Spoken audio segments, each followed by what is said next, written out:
शिव बाबा कल्याणकारी हम बच्चों को इस संसार की ठोकरों से बचाने के लिए इस कलयुगी पतित विकारी भ्रष्टाचारी दुनिया में आते हैं, हमारी नैया को इस विषय सागर से क्षीर सागर में ले जाने के लिए। तो बाबा हमें आदि से अंत तक पूरा समाचार देते हैं कि तुम आदि में कितने महान आत्माएं, श्रेष्ठ आत्मा, देव आत्मा, पूज्य आत्मा, धर्मात्माएं थे। तुम ही तो बच्चे सर्वगुण संपन्न 16 कला संपूर्ण थे। तुम अनादि काल में शांत स्वरूप, प्रेम स्वरूप, आनंद स्वरूप, सुख स्वरूप आत्मा थे। आदि में भी तुम सर्वगुण संपन्न 16 कला संपूर्ण, संपूर्ण निर्विकारी, संपूर्ण अहिंसक थे। तो बीच में देह अभिमान में आने के कारण ही तुम्हारा श्रृंगार बिगड़ गया। जैसे बत्ती गुल हो जाती है, चली जाती है, उसके बाद तो अंधेरा छा जाता है, मनुष्य को वो स्पष्ट दिखाई नहीं देता रूप रंग।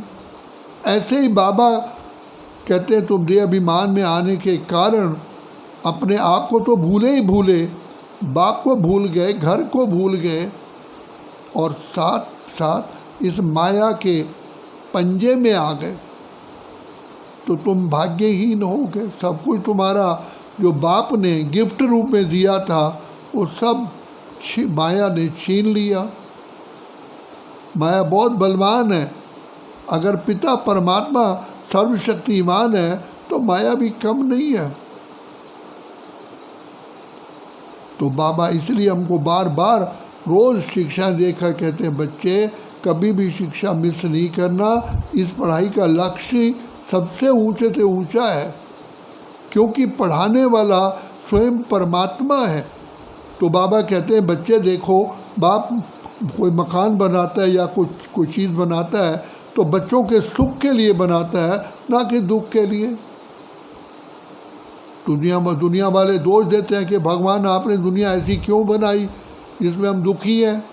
तो बाबा तो कहते हैं मैंने तो सुख की दुनिया तुम्हें गिफ्ट में दी थी, सुखधाम में भेजा था। तुम ही आत्माएं देह अभिमान में के कारण विकारों के पंजे में आ गए, आकर्षित हो गए, तो जिस कारण तुम्हारा सारा कुछ लुट गया। अब बाबा बार बार हम बच्चों को सावधानी देते हैं, बच्चे कितनी ऊंच पढ़ाई है, कितना ऊंच पद है, सो भी सारे कल्प के लिए। इसलिए बाबा कहते हैं जाग सजनिया जाग नवयुग आया। भक्ति में तुमने कितना सहन किया, कितनी पूजा पाठ तपस्या की, शास्त्र सुने, सब कुछ धन अपना लगा दिया तीर्थ यात्रा करने में, मंदिर बनवाने में। जब बिल्कुल ही तुम खाली हो जाते हो, खोखले हो जाते हो, तब मैं आकर के भरतू करने के आता हूँ। तो बच्चे पहचानो अपने आप को, हम भी वही हैं, वही है, वही है सृष्टि के विश्व महाराजा, विश्व महारानी, और वही बाप है जिसने कल्प पहले भी बनाया था, अब फिर बना रहे हैं। तो इस खुशी में आओ कि वारे हमारा भाग्य विधाता भगवान हमको ऐसा ऊंच बनाने आए हैं।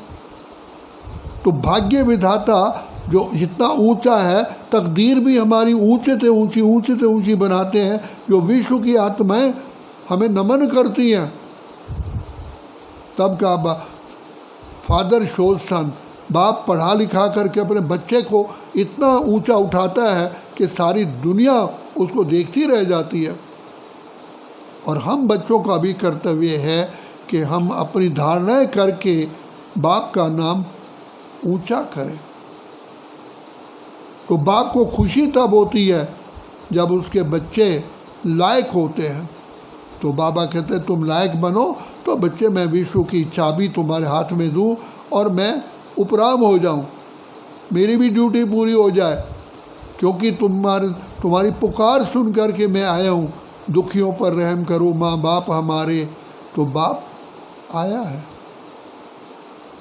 मैं आकर के तुम बच्चों को राह दिखाता हूँ, लेकिन ये साथ साथ ये भी कहता हूँ कि माया का आकर्षण बहुत है, बीज में इतना आकर्षण नहीं होता जितना वृक्ष में टहनियों में आकर्षण होता है।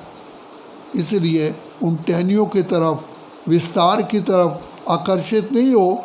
बीज तुम्हारा साथी है, तो ये नशा रखो कि भगवान हमारा साथी है, हम उनके संग संग रहते हैं, वो भी हमारे संग संग रहते हैं, जैसे दीपक में बाती है।